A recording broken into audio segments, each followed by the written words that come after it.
Hello guys, এখন বাজে রাত 12টা। তোমরা দেখতে পাচ্ছ আমি রাতে বাইরে আছি। কারণটা হচ্ছে কি, প্রচুর প্রচুর জোরে ঝড় এসেছিল আগামীকাল। তোমরা হয়তো জানো, অনেকে জানো যা। তার মানে 12টার সময় ঝড় এসেছিলো। তো প্রচণ্ড জোরে ঝড় এসে ঝড়ের গতিবেগ মিনিমাম তার মানে ভালোই ছিল, ঠিক আছে।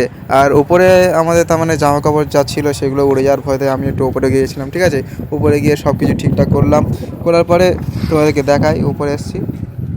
একটু আমার আসতে দেরি হয়ে গেছিলো, কারণ তার আগে সব কিছু তার মানে একটু উলটপালট হয়ে গেছে, ঠিক আছে। তাই একটু ঠিক করতে একটু দেরি হলো এখানে। তা এটা একটা ব্লগ টাইপের করছি, ঠিক আছে। এটা আমি সেরকম তেমন এডিট করার জন্য বলছি না, এটা তোমাদেরকে তার মানে দেখানোর জন্য বলছি, ওকে। তো বন্ধুরা, এরকম হবে আমরা জানতে পারিনি, ঠিক আছে। তাই কি বলবো, এমনি আকাশ এমনি সারাদিন ক্লিয়ারই ছিল, এরকম হবে কেউ জানতে পেরেছে। তাই একটু তার মানে এরকম হলো রাতের দিকে, আর আমি জেগেছিলাম তাই একটু উঠেছি, বাড়ির সবাই ঘুমাচ্ছে। তো এখন মনে পড়লো যে আমের কথা, ঠিক আছে। আম তো আমি হেভি খাই, এর আগে ভিডিওগুলো তোমরা দেখেছো। তা আমি এখন আম গাছের গোড়ায় যাবো, দেখা যাক আম গাছের গোড়ায় আম পড়েছে কিনা। প্রচুর অন্ধকার বন্ধুরা, তোমাদেরকে কিছু দেখাতে পারছি না ঠিকঠাক মতো। বন্ধুরা, এই যে এতগুলো আম গুড়িয়েছি, তো আম তো কীভাবে গুড়িয়েছি সেটা দেখাতে পারিনি, কারণ প্রচুর অন্ধকার ছিল। আর এই যে এই একটা গাছ আছে আর সামনে একটা গাছ আছে, ঠিক আছে। এই গাছটা সেরকম অত ভালো না, এই গাছে আম কিন্তু বেশি পড়ে যায়।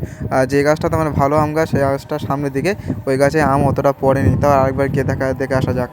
তো বন্ধুরা, আমরা এই মাটির উপর উঠে এসেছি, এর উপরে ঠিক আম গাছটা আছে, ঠিক আছে। তো এখানে দেখো, তোমাদেরকে দেখাই, এখানে মোটে আম নেই, ঠিক আছে। আম আমি দেখতে পাচ্ছি না, শুধু মাটি মাটি দেখতে পাচ্ছি।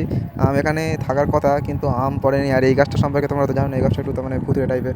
আম আমি দেখতে পাচ্ছি না, অতগুলো এত ঝড়ে অতগুলো আম পড়লে এখানে আম নেই, মানে ব্যাপারটা বুঝতে পারছো তো। তো বন্ধুরা, আমি জানতে চাচ্ছি যে তোমাদের এলাকায় কেমন ঝড়টা গেছে, সেটা আমার কমেন্টে জানাবে, ওকে বন্ধুরা। সাবধানে থেকো, দেখা হবে নেক্সট ভিডিওতে, বাই।